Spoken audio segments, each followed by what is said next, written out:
सामने से वृंदा गणेश जी के पास आ गई और कहने लगी कि हम तुम्हारे साथ विवाह करना चाहते हैं।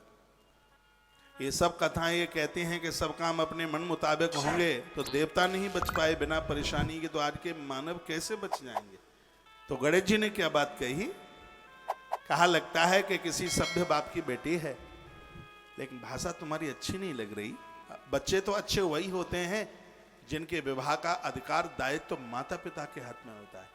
तुम्हें पता नहीं है मैं शंकर का बेटा हूं, तुम्हें मालूम नहीं है मैं महादेव का बेटा हूं और मेरे पिता ने दुनिया के संस्कार बनाए हैं, और ऐसा कैसे हो सकता है कि तुम अपने मन मुताबिक मेरे साथ विवाह करोगी। ऐसा कभी भी नहीं होगा, ऐसा सोच भी मत लेना। तुम तपस्या के लिए आई हो और तुम्हारी आंख में वासना है मुझे देख करके, और तुम्हारा मन और बिना माता पिता की अनुमति के द्वारा ये कभी संभव नहीं होगा। कुपित हो गई वृंदा। वृंदा ने कहा, हे ब्रह्मचारी, मैं श्राप देती हूं तुझे, तेरा एक नहीं तेरे दो दो विवाह होंगे, मेरा श्राप है। तब गणेश को भी क्रोध आ गया और गणेश ने कहा, सुन धर्मध्वज की बेटी, यदि मैं भी शंकर का बेटा हूं, संस्कारों के साथ जीवन जी रहा हूं, तो मेरा श्राप है तेरे लिए कि तेरा विवाह देवता के संग नहीं, तेरा विवाह राक्षस के संग होगा। ये गणेश जी ने श्राप दे दिया। और सुन, ये और कह दिया है, और ये सुन ले, इतना ही नहीं है। गणेश कहते हैं ये शरीर छोड़ने के बाद जब वो बहुत ज्यादा रोई, चरण पकड़ लिए उसने, क्या गलती हो गई, क्षमा कर दो, माफ कर दो। तब गणेश जी ने दो बातें कह दी। कह दिया, है शरीर छोड़ने के बाद में तो तुलसी का पेड़ बनेगी, तो वृक्ष बनेगी, क्योंकि तूने गलती का एहसास कर लिया है। तुझे नारायण का संग मिलेगा, और जो नारायण को तुलसी समर्पित करेगा उसके सब कल्याण होंगे। और याद रखना, सूर्य की साक्षी में तूने गलती करी है, और आज रविवार है, ये मेरा श्राप है। यदि किसी ने मेरे ऊपर तुलसी पत्ता चढ़ा दिया तो घोर गरीबी का जन्म हो जाएगा उसके घर में। इसलिए गणेश जी के ऊपर तुलसी नहीं चढ़ती।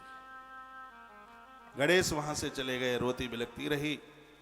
सूत कहते हैं, सावधान करते हैं, जवाब दिया कि वही शंखचूड़ की यह पत्नी थी वृंदा, और इसके तप के द्वारा ताकत शंखचूड़ की बढ़ रही थी, और यह कैसे भी मरने में आ नहीं रहा था। तो भगवान शंकर युद्ध में गए, भगवान भोलेनाथ युद्ध में गए। यदाहम रणभूमि ऊंचा जगाम समर। उधर जब युद्ध इतना भयानक, बहुत लंबे समय तक युद्ध होता रहा, इधर भगवान को मौका मिल गया और भगवान शंखचूड़ बन के आ गए।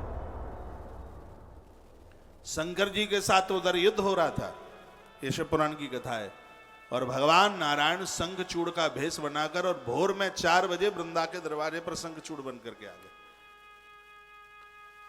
वृंदा को लगा कि मेरे पति समर जीत के आ गए, तो उसने कपाट खोले तो शंखचूड़ बने हुए रथ में बैठे थे भगवान।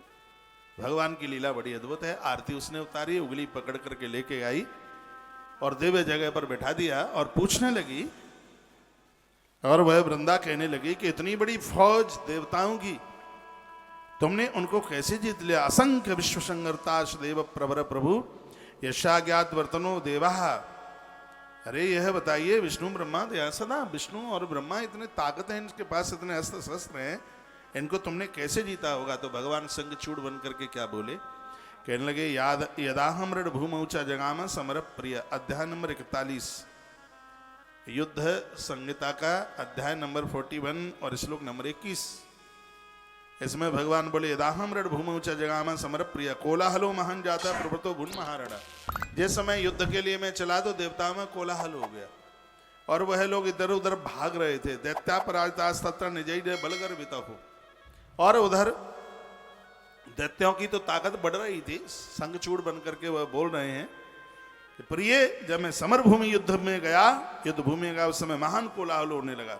फिर भयंकर महायुद्ध हुआ, देवता तथा दानव दोनों ही विजय की इच्छा से लड़ रहे थे, जिसमें दैत्यों पर विजय प्राप्त करने के लिए देवताओं ने युद्ध किया।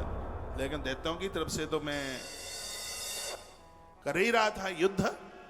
वृंदा सुन करके बड़ी खुश हो रही थी, और जैसे ही मेरे भगवान ने श्री वृंदा को एक पत्नी के रूप में उसको जैसे छुआ, स्पर्श किया, उधर शंकर ने त्रिशूल मारा और धड़ाम से शंखचूड़ नीचे गिरा, उसकी मृत्यु हो गई। जैसे ही उसकी मृत्यु हुई तो वृंदा की चूड़ियां टूट करके नीचे गिरी। जैसे ही शंखचूड़ की मृत्यु हुई तो भाल की बिंदी छूट के नीचे गिर गई। जैसे ही शंखचूड़ की मृत्यु हुई तो मांग का सिंदूर अपने आप पुछ गया। तो वृंदा को कुछ आश्चर्य सा हुआ और वो अचंभे से में पड़ गई और उसने कहा कि लगता है कि मेरे साथ कोई छल हो गया। मेरी भाल की बिंदी नीचे गिरी कैसे, ये हुआ कैसे, मेरी मांग का सिंदूर पूछा तो पूछा कैसे, मेरी ये चूड़ियां टूटी तो टूटी कैसे। तुलसी ने कहा को बात तुम बद मामासु भुगताम माया त्वा दूरी कृतम, दूर हो जाइए, तुम कौन हो, मैं जला डालूंगी, सांप दे डालूंगी, तुम्हें पता नहीं मैं भारतीय नारी हूं, तुमने मेरे साथ छल किया है, कपट किया है, या तो अपने असली भेष में आइए। और हाथ में वृंदा ने जल ले लिया और जैसे ही जल का प्रोक्षण करने को तैयार हुई उसी समय भगवान विष्णु सामने प्रकट हो। भगवान विष्णु सन्मुख खड़े हुए और चार भुजा रूप में जब भगवान विष्णु को देखा, और वृंदा ने तप तो किया था, बद्रीनाथ में कोई तप करे उसे नारायण का दर्शन न हो ऐसा कैसे हो जाएगा। कोई काशी में तप करे और उसे महादेव का दर्शन न हो तो ऐसा कैसे हो जाएगा। तो भगवान चार हाथ के बन करके और वहां सामने खड़े हो गए और देखा वृंदा ने, ओ विष्णु तुम, आंख में आंसू आ गए। कहने लगे तुम तो पाथर की शिला की तरह हो, पाषाण में तुम्हारा हृदय है, मैंने इतना तप किया, मेरे धर्म को तुमने बिगाड़ा, तुम काय के भगवान हो, तुमने मुझे स्पर्श कर करके और मेरे पति के तुमने प्राण ले लिए। हे विष्णु मैं तुम्हें श्राप देती हूँ, हे विष्णु ते दया नास्ति पाषाणा सदृशम मन पति धर्मश भंगेना मम स्वामी हता खलु, यदि मैं पतिव्रता नारी हूं तो तुम्हें मैं श्राप देती हूँ, शरीर से तुम पत्थर की शिला बन जाओ, मेरा ये श्राप है तुम्हारे लिए। विष्णु थर थर कांपने लगे। पतिव्रता के तप में बहुत बड़ी ताकत है। पतिव्रता के तप के द्वारा कृष्ण नहीं बच पाए और जिस समय गांधारी ने भगवान कृष्ण को श्राप दिया, गांधारी कहने लगी हे कृष्ण तुम चाहते तो पांडव और कौरवों को मिला करके युद्ध को टाल देते, लेकिन तुमने ऐसा चाहा नहीं। मेरी आंखों के देखते देखते मेरे सभी बच्चे समाप्त हो गए। हे कृष्ण ऐसी नौबत तुम्हारे सामने भी चल करके आएगी, तुम्हारा कुल भी ऐसे ही ढह जाएगा और हे केशव तुम कुछ भी नहीं कर पाओगे। ये पतिव्रता का श्राप। ईश्वर थर थर कांप गया, मुंह में से जबान नहीं निकली।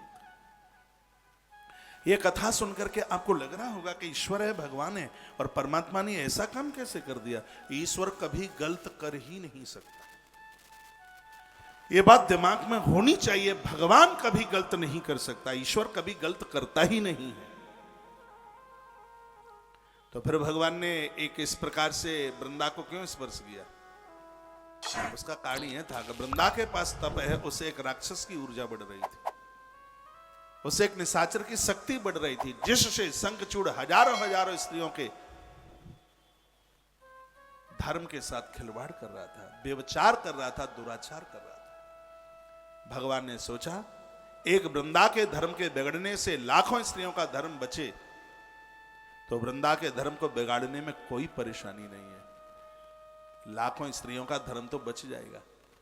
सीधी सी बात है, इधर से तुम मोटरसाइकिल पर जा रहे हो, सामने से एक ट्रक की बड़ी बड़ी लाइटें आंख के ऊपर पड़ रही हो, आंख में अंधेरा हो जाए, एक्सीडेंट हो जाए, आदमी खत्म हो जाए, तो इसका तो मतलब है कि ट्रक की लाइट को बुझा देना चाहिए।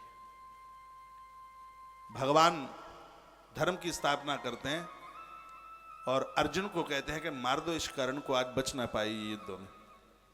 भगवान ने ऐसा क्यों कह दिया। भगवान तो कहते हैं कि जो नियत्ता है उसको मारा नहीं जाता, लेकिन वो तो नियत्ता भी था और रथ से नीचे भी था।